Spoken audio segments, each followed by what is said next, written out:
Assalamu alaikum students. Our today's lecture again continues topic momentum. Chapter number 3 motion, lecture number 3.9. The momentum के discuss पे कयो C. The momentum वो याद रखे छो. The जिगर असां जो dimension and unit करण चाहिए. Momentum product of mass into velocity. Because of velocity, momentum, velocity जे करे ही vector quantity थी. जेको direction velocity जो होंदो वही direction momentum जो. त किलोग्राम mass जो unit meter per second. Okay?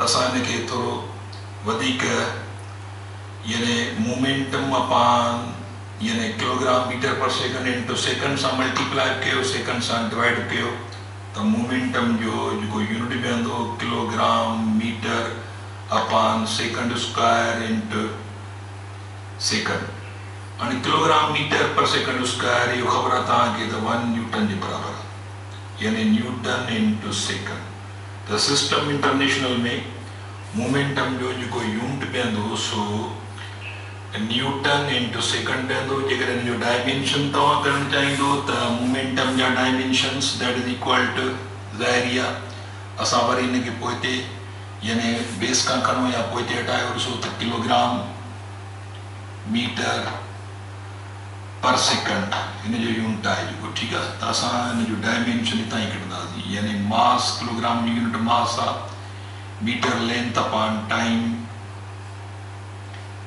the dimension mlt inverse 1. The momentum is a derived quantity that comes from the base physical quantities that is mass, length and time.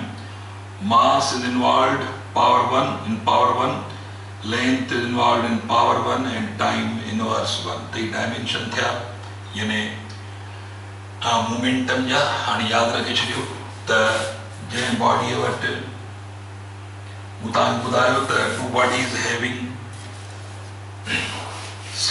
different bodies having same momentum. मिसाल फर्ज कयो ये body तव्हांजी 2 kilogram जी आहे is moving with velocity of 100 meter per second and other body is mass of 100 kilogram. बी body आहे जेका ये m1 बॉडी आहे ये m2 बॉडी आहे इन जो mass moving with speed of 2 metre per second. ॾिसो momentum in a body is because of its mass and velocity. Huge mass having huge momentum, huge velocity having huge momentum.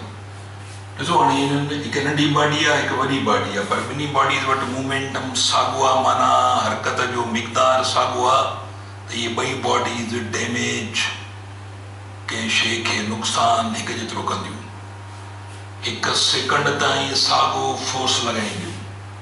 मिसाल ये body आहे हिन जो momentum था check कयूं मास into velocity हिन जो मोमेंटम नंढी बॉडी जो 2 किलोग्राम आहे 100 metre per second is equal to 200 newton into second.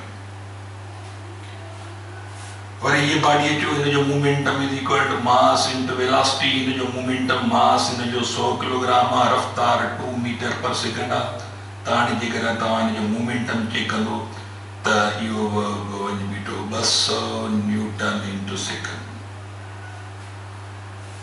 ठीक है 200 न्यूटन इंटू सेकंड. हाणे इन नंढी बॉडी जो momentum because of it's high velocity इन वॾी बॉडी जो momentum because of it's high मास. इन जो मास वधीक आहे इन जी रफ्तार वधीक आहे पर हाणे ॿी जो मोमेंटम 200 न्यूटन इंटू सेकंड. ॿई बॉडीज़ कंहिं शइ सां टकराए बि वञे त ॿई बॉडीज़ हिकु ई वक़्तु 200 न्यूटन ज़ोर लॻाए सघनि थियूं. ॾिसो हिकिड़ी बुलेट आहे बुलेट जेकॾहिं तव्हां हथ सां था उछलायो कंहिं दीवार ते त लाज़मी आहे दीवार सां स्ट्राइक कंदी पर उहा साॻी बुलेट गन में विझी फायर कयो त ज़ाहिर आहे वरी बि स्ट्राइक कंदी पर वधीक पेनिट्रेट थींदी माना वधीक फोर्स लॻाए अंदरि दाख़िल थींदी. नमूने सां मोमेंटम जो ताल्लुक बाबा मास ऐं वेलोसिटी सां आहे। मोमेंटम जो ताल्लुक रेस्ट सां न आहे, जेके बॉडीज़ रेस्ट में अथसि वटि मोमेंटम न आहे। ओके, त हाणे ज़हन में रखो त हिकु नंढी बॉडी वटि मोमेंटम ऐं हिकु वॾी बॉडी मोमेंटम, ॿिन्ही जो मोमेंटम साॻियो आहे। छाकाणि जो नंढी बॉडी जी रफ़्तार इहो ॾिसो, उहो फ़र्ज़ु कयो, हिकिड़ो एग्ज़ाम्पल था खणूं पिया। हिकिड़ो शेल फायर थो थिए, 2 किलोग्राम जो शेल आहे, कैनन बैरल मां फायर थो थिए। 2 किलोग्राम जो शेल वञे थो कंहिं दीवार सां टकराइजे त दीवार खे फाड़े थो रखे। वरी ॿिए पासे तव्हां जेकॾहिं हिकिड़ो बिल्डोज़र आहे, ह्यूज मास आहे, शेल जो मास बिल्डोज़र जे मुक़ाबले में तमामु नंढो आहे, पर शेल फास्ट आहे, कैनन मां थो फायर थिए। ॿिए पासे बिल्डोज़र ह्यूज मास आहे, बिल्डोज़र आस्ते आस्ते हलंदो आहे, वञी थो टकराए कंहिं दीवार खे किराए थो रखे।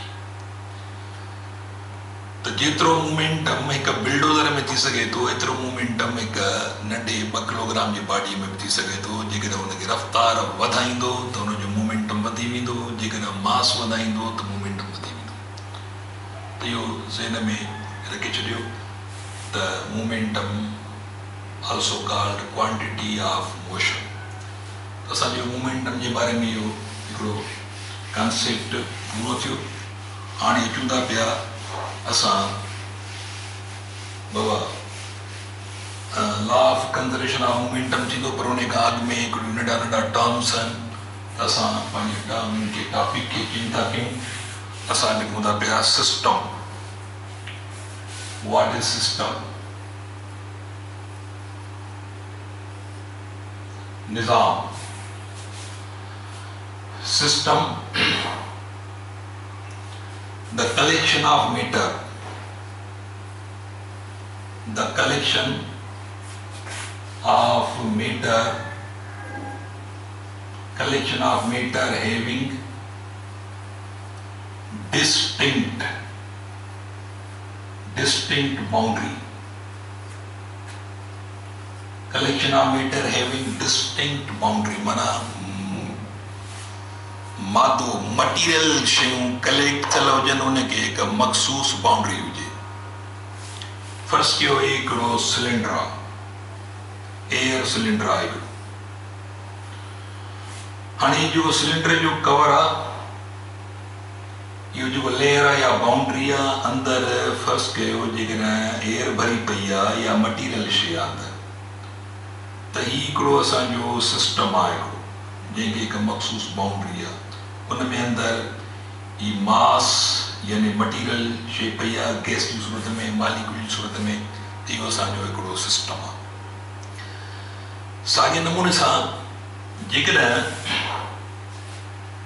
तव्हां वटि हिकिड़ो फर्ज़ कयो ही कूलर आहे, ही फॉर एग्जाम्पल हिकिड़ो कूलर आहे।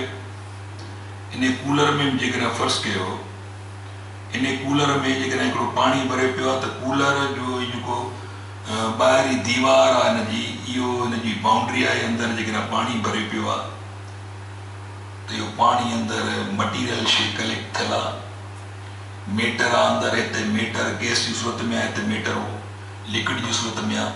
त हीउ कूलर हिकिड़ो असांजो सिस्टम आहे। त हीअ जेका कूलर जी ॿाहिरी बाउंड्री आहे, जेका वाल आहे कूलर जी, आहे हिनजी बाउंड्री आहे, अंदरि बाबा मटीरियल शइ इहा भरी पई आहे। मिसाल जेकॾहिं फर्ज़ कयो ही हिकिड़ो मूं वटि हिकिड़ो डॿी आहे या हिकिड़ी फर्ज़ कयो, हिन में अंदरि जेकॾहिं फर्ज़ कयो ही चौधारी दीवार आहे, इहा बाउंड्री आहे, अंदरि का न का शइ, जेकॾहिं पाउडर आहे अंदरि भरियल, त इहो ही हाणे हिकिड़ो सिस्टम आहे, पाउडर जी सूरत में मटीरियल शइ आहे। जेकॾहिं फर्ज़ कयो असां वटि इहा पेन आहे, मूं वटि पेन जो चौधारी कवर या बाउंड्री आहे, हिन में अंदरि मटीरियल शयूं आहे, अंदरि फॉर्म बि आहे, हिन में इंक बि आहे, मटीरियल शयूं आहिनि। त इहो हिकिड़ो सिस्टम आहे। ओके, हाणे सिस्टम जा वरी क़िस्म आहिनि बाबा। सिस्टम जा क़िस्म कीअं आहिनि? फर्स्ट कयो ओपन सिस्टम। हाणे open system kinds of system. Number 1 open system. Open system ॾिसो ओवरऑल ॿ शयूं आहिनि, हिकिड़ो मेटर आहे, ॿियो एनर्जी आहे, यादि रखे छॾियो। हाणे जेकॾहिं फर्ज़ कयो ही हिकिड़ो सिस्टम आहे, बाबा हाणे अंदर इन मालिक्यूल जी चुरपुर मौजूद है, मालिक्यूल की हरकत मौजूद है। ये मालिक्यूल एक ॿिए सां इंटरेक्ट कर रहा है, एक ॿिए सां टकराए रहा है, रुगो एक ॿिए सां न पर कंटेनर के वाल सां टकराए रहा है। हाणे अंदर मैटर मौजूद है तो मालिक्यूल की हरकत माना एनर्जी भी मौजूद है, किनेटिक एनर्जी मौजूद है।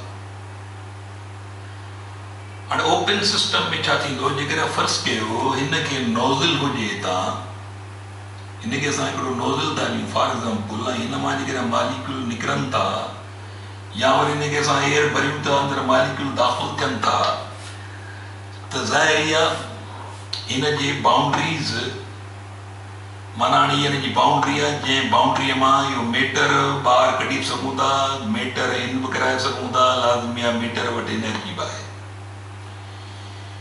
या फर्ज़ कयो इन मां कहिड़ी बि सूरत में इहो मैटर इन आउट बि थिए थो पर उन सां गॾोगॾु इन में अंदरि फर्ज़ कयो हीट एनर्जी दाख़िल थी थिए, साउंड दाख़िल थो थिए, लाइट एनर्जी बि जेकर दाख़िल थी सघे थी त पोइ इहो ओपन सिस्टम आहे।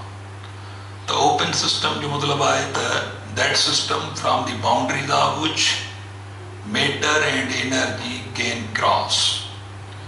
Matter energy can be transferred.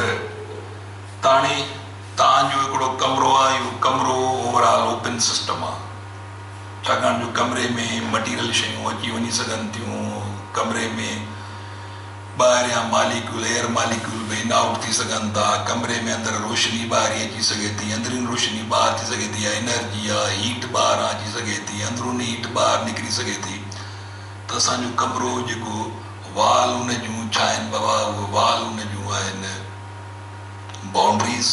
हाणे उन वाल जे थ्रू कंहिं बि क़िस्म जो एनर्जी जो फॉर्म इन आउट थी सघे थो, मैटर बि इन आउट थी सघे थो।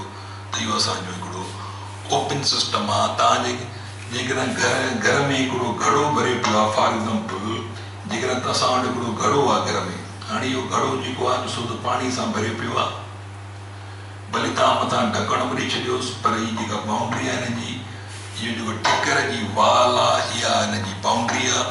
हाणे छा थो थिए बाबा ॾिसो त मुसलसिल हिकिड़ी बारीक क़िस्म जी सीपेज माना मीटर ॿाहिरि निकिरंदो रहंदो हिन वाल खां, रुगो मीटर न पर पानी जो टेम्परेचर भी लो हाई थींदो रहंदो आहे। हाणे टेम्परेचर उते लो हाई थींदो आहे जिते यादि रखे छॾियो त मटीरियल यानी हीट जिते इन आउट थिए, त हीअ अहिड़ी बाउंड्री आहे जितां हीट भी इन आउट थी सघे थी।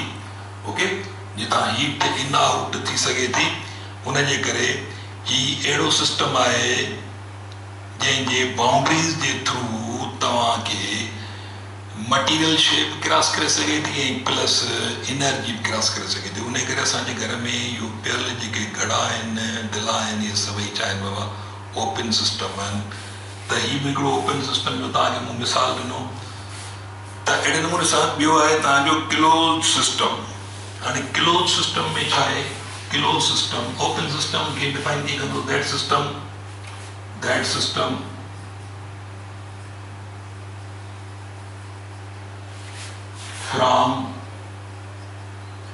from the boundaries of which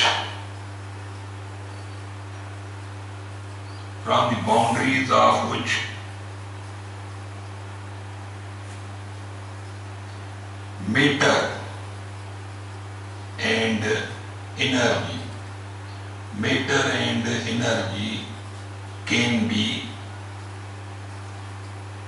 and energy can be transferred.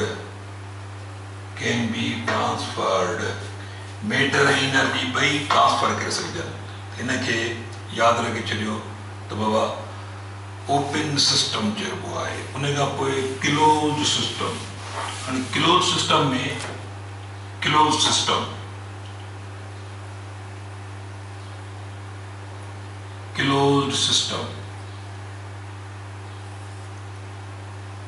Number ॿियो close system Baba closed system, that system from the boundaries of which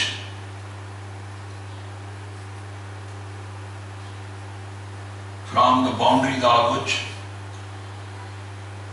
energy can be transferred,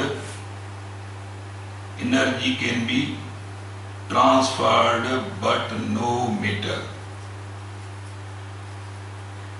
energy transfer करे सघूं पर मादो matter transfer न थी सघे। हाणे मिसाल, जेकर तव्हां वटि हिकिड़ो सील्ड थर्मस आहे, हीउ तव्हां वटि हिकिड़ो थर्मस आहे, फर्स्ट कयो तव्हां वटि हिकिड़ो थर्मस आहे, फर्स्ट कयो हिकिड़ो सील्ड थर्मस आहे। फॉर एग्जाम्पल, इन में चांहि भरी पई आहे, हॉट, इन में हॉट क़िस्म जी माना चांहि, इन थर्मस में चांहि भरी पई आहे।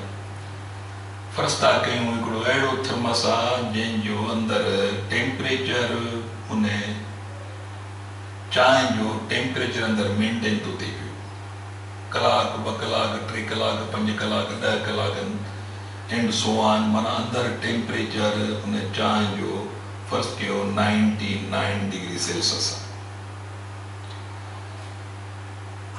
हाणे पर छा थींदो, कुझु वक़्त खां पोइ छा थींदो, लाज़मी आहे कलाक, 2 कलाकनि, 3 कलाकनि खां पोइ वरी बि नेठि हिन जी बाउंड्रीज़ मां इहा हीट ख़ारिज थींदी, हीट कंडक्ट थींदी, नेठि अंदरि टेम्परेचर बाबा किरी पवंदो, टेम्परेचर किरी जेको सराउंडिंग जो टेम्परेचर हूंदो साॻियो ई टेम्परेचर थी वेंदो। माना हीउ हिकिड़ो अहिड़ो थर्मस आहे, पर अंदरि मटीरियल शइ जेका आहे, उहा मटीरियल शइ उहा ओतिरी हूंदी। जेकर फर्ज़ कयो अंदरि हिन में चांहि, यानी फर्ज़ कयो 5 कप्स आहिनि, तो उहे 5 कप्स ई हूंदा, मास अंदरि ई हूंदो, मेटर अंदरि ई हूंदो। इहा अलॻि शइ आहे त उहो मेटर पंहिंजी केमिकल कंपोज़िशन चेंज कंदो, पर मादो साॻियो ई 5 ई कप हूंदो, पर अंदरि हीट जेका आहे उहा ॿाहिरि निकिरी आई, माना एनर्जी ॿाहिरि निकिरी आई। अंदरि टेम्परेचर लो थी वियो हिन चांहि जे मटीरियल जो, पर अंदरि मटीरियल शइ उहा 5 कप्स ई हूंदी, भली पोइ 10 कलाकनि लाइ, 20 कलाकनि लाइ, 30 कलाकनि लाइ, साल लाइ, अंदरि मटीरियल शइ उहा ई पई हूंदी, पर अंदरि टेम्परेचर जेको आहे उहो लो थी वियो, छाकाणि जो हीट कंडक्ट थी वई, हिन वाल्स मां, बाउंड्री मां हीट कंडक्ट थी ॿाहिरि निकिरी। त हाणे अहिड़ो सिस्टम जंहिंजे बाउंड्री जे थ्रू असांजी जेका आहे सा हीट या कहिड़े बि क़िस्म जी एनर्जी, उहा तव्हां वटि जेकर फर्ज़ कयो हिकु बाटल आहे, फॉर एग्जाम्पल, या प्लास्टिक जी बाटल जेका पेप्सी जी आहे, या तसवर कयो पाणी जी भरे रखो, मथां भुॼी ॾेई सील करे छॾियो, ॿाहिरि उस में रखो, छांव में रखो, ॾिसो त रोशनी बि अंदरि दाख़िल थींदी उन वाल मां, अंदरि साउंड बि दाख़िल थींदो, अंदरि हीट बि दाख़िल थींदी, हीट ॿाहिरि ख़ारिज बि थींदी। त अहिड़े नमूने सां हुनजी बाउंड्री अहिड़ी आहे जंहिंमां हर क़िस्म जी एनर्जी दाख़िल थी सघे थी। सिर्फ़ु पाणी जेको हूंदो मटीरियल शइ उहा उते पई हूंदी, जेसि ताईं उहा सील लॻी पई आहे मटीरियल शइ उते हूंदी, बाक़ी उन मां हीट, रोशनी वग़ैरह उहा इन बि थी सघे थी, क्रॉस बि थी सघे थी बाउंड्री जे थ्रू। ॾिसो त पाणी जो टेम्परेचर अंदरि घटि वधि थींदो रहंदो, पर पाणी घटि वधि न थींदो। इहो तव्हांजो हिकिड़ो क्लोज सिस्टम आहे, ऐं जंहिंमां एनर्जी जो को बि क़िस्म इन आउट थी सघे थो, पर मटीरियल शइ इन आउट न थिए, त पोइ इनखे छा सघिबो, that system from the boundaries of which energy can be transferred but no matter, पर मादो जेको आहे सो उहो ख़ारिज न थिए, मेटर ख़ारिज न थिए, त पोइ इहो क्लोज सिस्टम सघिबो आहे। ऐं ॿी ॻाल्हि त इंसानी बॉडी बि ओपन सिस्टम आहे। इंसानी बॉडीज़ तव्हां ॾिसंदो त असांजे जिस्म मां पघर निकिरे थो, असांजे ॿियनि हिसनि मां वेस्ट ख़ारिज थी थिए पई, असां इन बि कयूं था। अहिड़े नमूने सां असां एनर्जी थोरे मेटर असांजे जिस्म मां इन आउट थिए थो, उन करे इंसानी जिस्म जेको आहे, इंसानी बॉडी या का बि एनिमल बॉडी या कंहिं बि लिविंग थिंग जी जेका बॉडी आहे उहा यादि रखे छॾियो त ओपन सिस्टम आहे। ओके, उन खां पोइ आइसोलेटेड सिस्टम। आइसोलेटेड सिस्टम में आइडियल सिस्टम आहे। आइसोलेटेड सिस्टम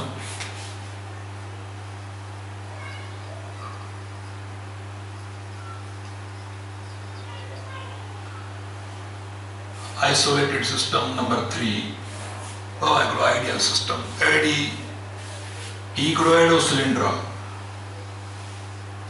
हिकिड़ो अहिड़ो सिलेंडर आहे जंहिंमें अंदरि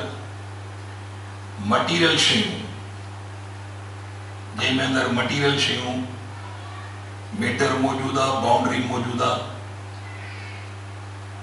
पर हिनखे सराउंडिंग का बि सराउंडिंग न आहे इन सिस्टम जो तालुक ॿाहिरि आहे न कंहिं एनर्जीअ सां तालुक आहे न को कंहिं मैटर सां तालुक आहे माना हिन में न को अंदरि हीट दाख़िल थी सघे थी न को रोशनी दाख़िल थी सघे न को साउंड दाख़िल थी सघे कंहिं क़िस्म जी एनर्जी अंदरि दाख़िल न थी सघे न कोई वरी हिननि मालिक्यूल जी चुरपुर आहे हिननि वटि बि एनर्जी आहे न को हिन जी एनर्जी वरी ॿाहिरि ख़ारिज थिए यानी ये अहिड़ी हिकिड़ी आइडियल बाउंड्री आहे from which neither matter nor energy can B crossed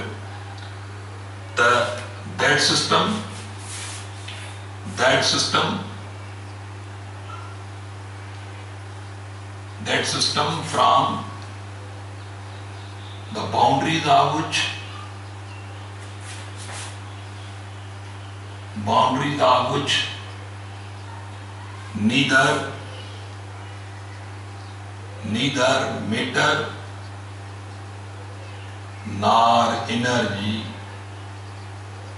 neither matter nor energy can be transferred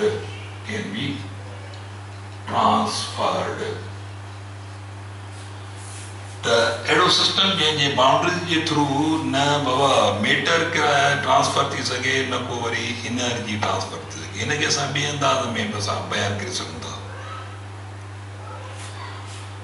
हाणे मिसाल ही अंदरि मालिक्यूल चुरपुर में आहिनि हिक ॿिए सां इंटरेक्ट करे रहिया आहिनि हिक ॿिए सां टकराए रहिया आहिनि विदाउट एनी एक्सटर्नल इंटरफेरेंस हाणे एक्सटर्नल इंटरफेरेंस छाजी थींदी आहे या त एनर्जी थींदी आहे या मैटर जी थींदी आहे त हाणे ॿाहिरीं का बि मुदाख़लत कान्हे एक्सटर्नल इंटरफेरेंस का बि कान्हे का मालिक्यूल अंदरि पंहिंजो पाण में टकराए रहिया आहिनि विदाउट एनी एक्सटर्नल इंटरफेरेंस त पोइ ही सिस्टम बि छा आहे आइसोलेटेड सिस्टम आहे असां हिनखे हीअं बयानु करे सघंदासीं त that system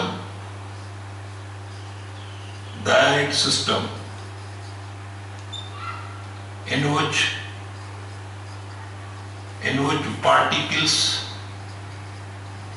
particles are interacting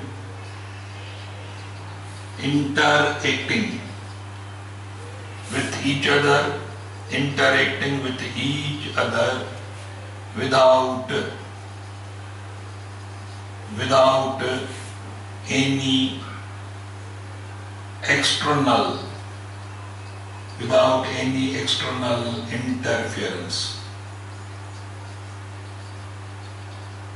without any external interference त एक्सटर्नल इंटरफेरेंस कंहिं बि सिस्टम में थींदी आहे या मैटर जे थ्रू या त वरी एनर्जी हाणे न को एनर्जी थी ॿाहिरि अंदरि अचे न को अंदरूनी एनर्जी ॿाहिरि न को मीटर थो अचे ॿाहिरि अंदरि न को अंदरूनी मीटर ॿाहिरि अंदरि मालिक्यूल पंहिंजे चुरपुर में मौजूदु आहिनि उन्हनि मालिक्यूल वटि पंहिंजो मोमेंटम आहे पंहिंजी किनेटिक एनर्जी बि आहे इहा हिकु ॿिए खे ट्रांसफर करे रहिया आहिनि हुनजी एनर्जी हुन में हुनजी एनर्जी हिन में पर ॿाहिरीं मुदाख़लत का बि ॿाहिरीं मुदाख़लत न आहे त पोइ ही सिस्टम सभु कहिड़ो system now this system is called isolated system पर आइसोलेटेड सिस्टम असां वटि वजूदु रखंदो ई न आहे उन करे हिकिड़ो आइडियल सिस्टम आहे यानी कैलकुलेशन में कन्वीनियंट कैलकुलेशन में असांखे सवलाई लाइ हीअ आइडियल सिस्टम जो असांखे इहो आइडिया खणणो पवंदो त हाणे इहे सिस्टम्स आहिनि तव्हांजो ओपन सिस्टम क्लोज सिस्टम ऐं आइसोलेटेड सिस्टम त अचो अॻिते असां वधूं था थोरो इन खां पोइ असां कोलियन नंढा नंढा टर्म्स टकराव कोलियन हाणे हेड ऑन कोलियन जो मतिलबु आहे त ॿ शयूं आम्हूं साम्हूं टकराइजनि बसाम बशयूं आमू साम्हूं टकराइजनि, ॿ लारियूं आमू साम्हूं टकराइजनि, ॿ बाल आमू साम्हूं टकराइजनि, त हिनखे चइबो आहे head on collision. Head on collision, head on collision. So when two bodies are moving in opposite direction and strike with each other, when two bodies are moving in opposite direction and strikes with each other, then such a collision is called head-on collision. इच्छा हुआ head-on collision, okay? उन्हें कहा कोई one-dimensional collision, and one-dimensional collision जो मतलब ही है, मिसाल जेकर ही ॿ बॉडीज़ आहिनि, हिकिड़ी बॉडी आलो थी वञे पई, कंहिं न कंहिं रफ़्तार सां वञे थी, हीअ बॉडी हिन बॉडी जी रफ़्तार फ़र्ज़ कयो, हिन बॉडी जी रफ़्तार आहे u1, हिन बॉडी जी रफ़्तार आहे u2। ॿई bodies Baba, both bodies are moving in same line। ये बॉडीज़ ॿई साॻी लाइन में हरकत करे रहियूं आहिनि, such that u1 is greater than u2। माना इन m1 जी रफ़्तार m2 खां वधीक आहे, हीअ फास्ट आहे स्लो आहे, हीअ आदो आदो हली रही आहे, हिनखे फॉलो थी करे। ज़ाहिर आहे कुझु वक़्त खां पोइ हीअ बॉडी वञी हिन सां टकराए थी, हलो टकर थिए थो, फ़र्ज़ कयो m2 सां m1 टकराइजे थी, हाणे टकर थियो, फ़र्ज़ कयो टकर खां पोइ छा थींदो, जेका अगली बॉडी आहे उहा फास्ट थी वेंदी, ऐं जेका टकर हणंदड़ बॉडी आहे ज़ाहिर आहे m1 स्लो थी वेंदी, m2 फास्ट थी वेंदी। पर ख़ासि ॻाल्हि कहिड़ी, हाणे जेकॾहिं ॿई बॉडीज़ वरी बि साॻी लाइन में थी हलनि, टकर खां पोइ after collision if both bodies having same direction, ये फास्ट थी वई, ऐं टकर खां पोइ जेका रफ़्तार आहे उहा असां v2 सां ज़ाहिर था कयूं, ऐं जेका फर्स्ट बॉडी जंहिं स्ट्राइक कयो आहे, स्ट्राइकर जी रफ़्तार v1 सां। ही रफ़्तार वन बिफोर कोलिजन टकरा खां जीअं ख़बर पए त u1 ऐं u2 छा आहे, v1 ऐं v2 छा आहे, u1 ऐं u2 ये रफ़्तारूं बिफोर कोलिजन आहिनि, ऐं v ऐं v2 रफ़्तारूं आहिनि साॻियुनि बॉडीज़ जूं आफ्टर कोलिजन। पर हाणे वन डायमेंशनल कोलिजन छा थींदो? वन डायमेंशनल कोलिजन माना जंहिं लाइन में बॉडीज़ वयूं पिए, जंहिं डायरेक्शन में बॉडी वयूं पिए, टकराइण खां पोइ बि संदन मोशन जो डायरेक्शन या मोशन वारी लाइन साॻी हुजे। ईअं न थिए हिकिड़ी बॉडी हीअं हली वञे या ॿी बॉडी हीअं हली वञे, वरी बि ॿई बॉडी साॻी लाइन में थी मूव कनि, त पोइ इहो वन डायमेंशनल कोलिजन आहे। यानी मां जेकॾहिं लिखां हिनखे वन डायमेंशनल कोलिजन खे, त बाबा one dimensional collision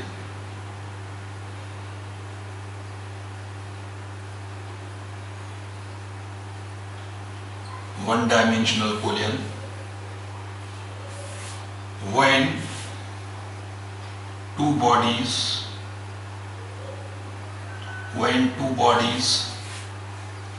are moving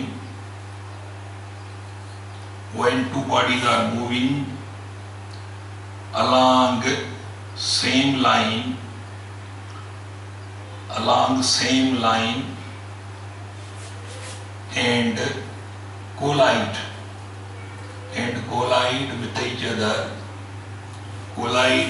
each other, comma, after collision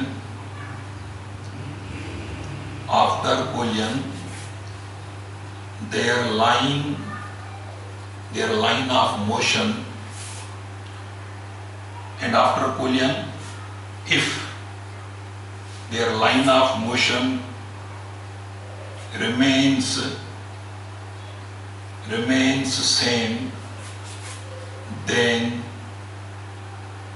such a collision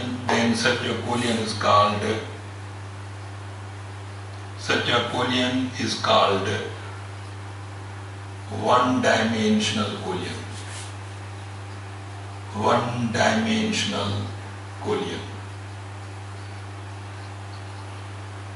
तो when two bodies are moving along same line and collide with each other, भला ॿ बॉडीज़ आहिनि जेकॾहिं फ़र्ज़ु कयो साॻी लाइन में हलनि थियूं पयूं ऐं टकराइजनि थियूं, कहिड़े तरीक़े सां उनमें टकर थिए थो, ज़ाहिर आहे टकर तरह थींदो, या त भली भई आम्हूं साम्हूं ई अचनि, टकराइण खां पोइ वरी इन साॻी लाइन में भली पोइ ते वञनि पर ॿिए पासे न वञनि, त इहो वन डायमेंशन। पोइ भली हेड ऑन कोलियन हुजे या अहिड़े क़िस्म जो कोलियन हुजे, हिकु बॉडीअ खे इन बॉडीअ खे ॿी बॉडी फॉलो थी करे, हीअ फास्ट बॉडी, हीअ फास्ट बॉडी आहे, स्लो आहे, टकराइण खां पोइ जेका स्लो हुई उहा फास्ट थी वई, टकर हणंदड़ उहा लाज़मी स्लो थी वई, छाकाणि जो हिन एक्शन आहियूं हीअ बॉडी फास्ट थी वई ऐं हिन बॉडीअ खे हिन बॉडीअ पोइ ते ज़ोर आयो त हीअ स्लो थी वई। पर हाणे इहो टकराइण खां पोइ जेकॾहिं ॿिन्ही जी लाइन वरी बि साॻी आहे,